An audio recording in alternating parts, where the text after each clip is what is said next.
hablaron de esto del respeto a los espacios, ¿no? Digamos, del profesor hacia el alumno. ¿Qué pasa cuando la situación es a la inversa? Yo he tenido la sensación con una de las alumnas con las cuales tengo que hacer prácticas, que, o sea, yo sé que me imagino que quiere escuchar, pero siento que se acerca demasiado. Tanto así que ya a veces no me permite ni hacer las maniobras del examen físico. Entonces, no he encontrado la mejor manera de decirle que tiene que darme un espacio, digamos, razonable para que yo tenga también mi espacio, ¿no? Entonces, ¿cómo manejarían ustedes eso? En realidad, bueno, nunca me ha pasado, tampoco lo he estado leyendo, pero me imagino de que la forma de la conversación es, ¿no? O sea, conversar con la alumna, ¿no? De repente no sé si entra como para hacerle un feedback, ¿no? Pero de repente en ese momento decir, bueno, ¿qué te parece? Sí, o me parece, que de repente te pusimos un poquito, ¿qué te parece si podemos tomar cierto espacio a la hora de examinar, ¿no?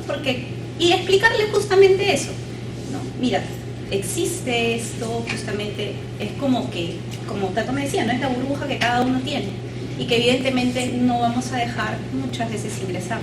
Yo creo de que, por lo menos es lo que yo haría, se lo daría tipo feedback, ¿no? Decirle de que me encanta que eso lo pueda tomar como que está interesada, que está motivada, que está entusiasmada por aprender, pero que, bueno, yo creo de que he notado esto, yo sé esto, ¿no? O sea, sé que existe esto, entonces como que, ¿qué te parece si lo hacemos así? ¿Sí? Yo particularmente creo que lo hacía así. O la otra cosa es, antes de la práctica, establecer también unas reglas, ¿no? Vamos a examinar al paciente que está en esta cama, el señor Pérez. Entonces yo me voy a poner del lado derecho del paciente, ustedes se van a poner del lado izquierdo, primero van a mirar, ¿no? Y luego los iré llamando de uno en uno para que también puedan examinar, ¿no? O sea, como que poner las reglas, dirigir un poco, cada uno decirle, este va a ser el espacio de ustedes hasta que yo los llame, ¿no? Digamos, organizando en un inicio la práctica. Bueno, habría que ver si esto es, como yo, es algo repetitivo en cada práctica, que tiene esa conducta, o es solamente al azar.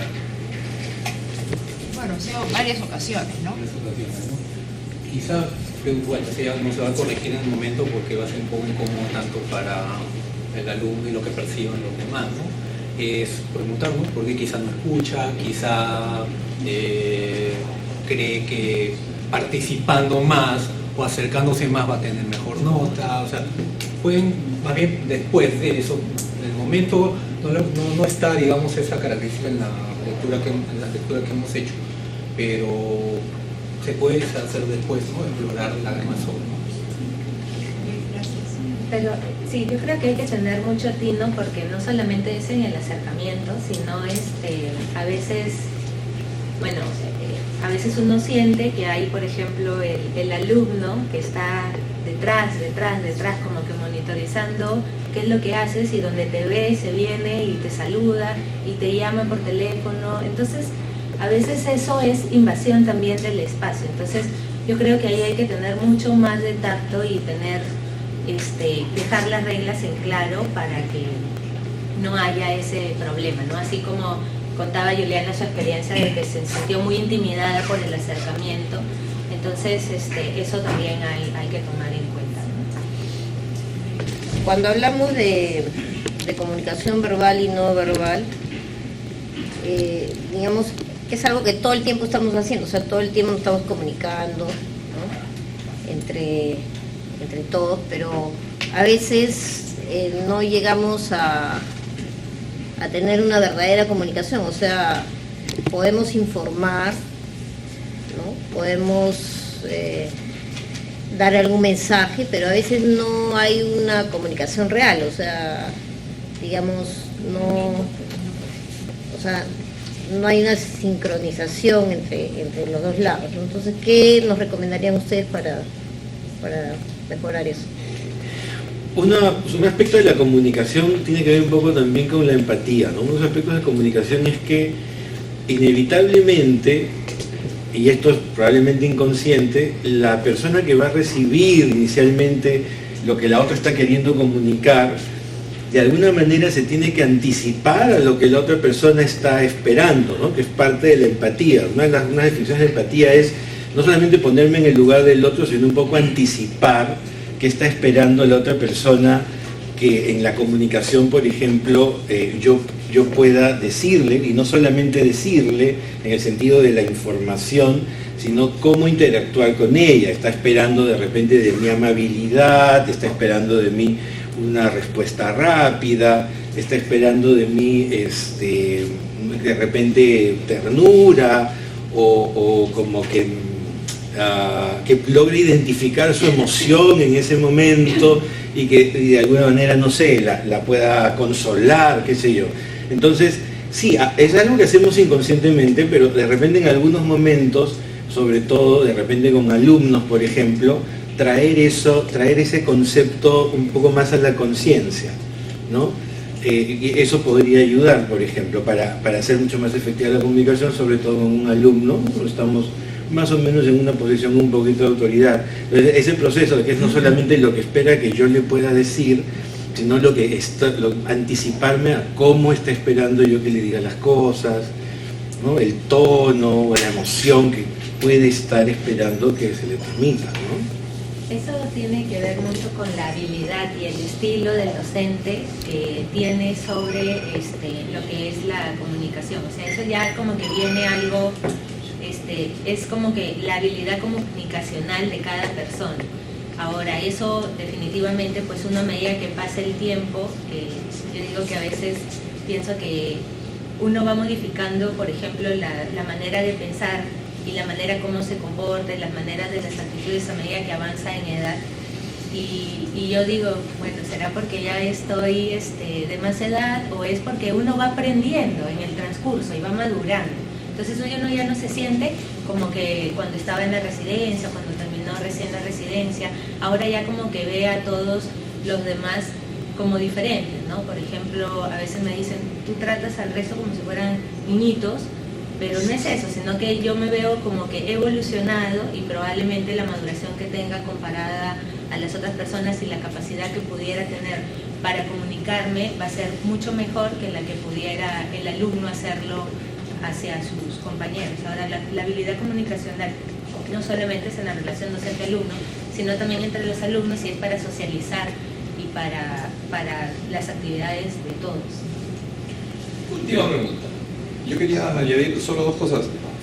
Pedir feedback es una buena recomendación, ¿no es cierto? A alguien que tenga la capacidad de observar y que pueda ver estas disociaciones que pueden haber entre el lenguaje verbal y no verbal. Grabarse es una alternativa también, es más complicada. Pero creo que la más aplicable todo el tiempo es mirar al que te está escuchando, mirar a los ojos al alumno, ¿no? O sea, si el alumno te está mirando así, algo debe decir su cara, digamos, ¿no? Porque el alumno, ¿has entendido?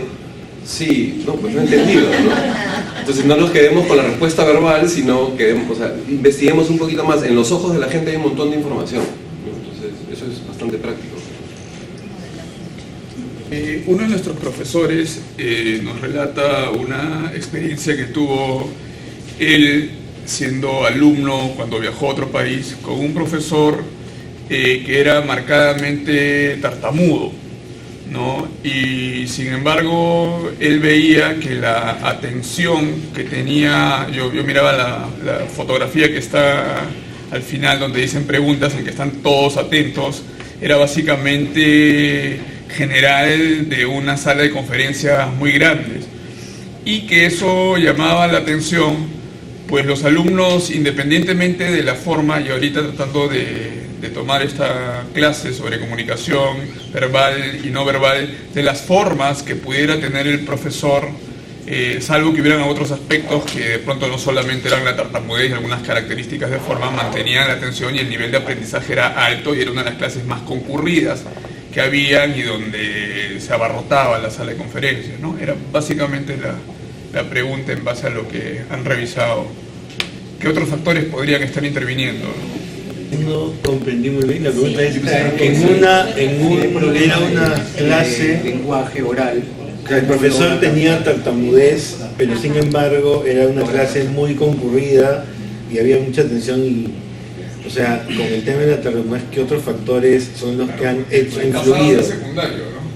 sé. Pero ahí es la comunicación, disculpa, ahí la comunicación no verbal del profesor y lo que transmitía probablemente era el punto fuerte que él tenía, ¿no?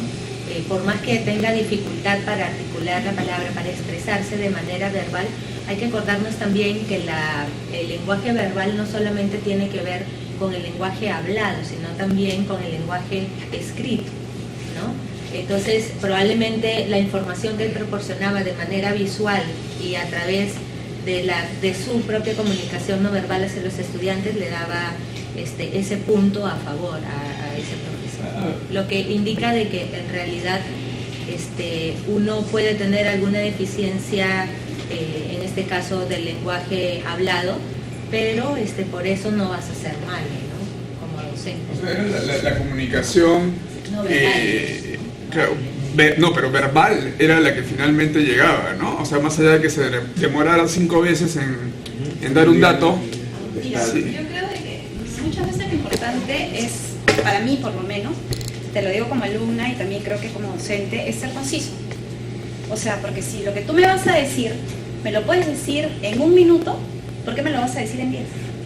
Entonces yo creo que de repente por la dificultad que podría tener el docente, mi hermano fue tartamudo de niño y de verdad sí, pues a veces era un problema cuando quería decir más de lo que, ¿no?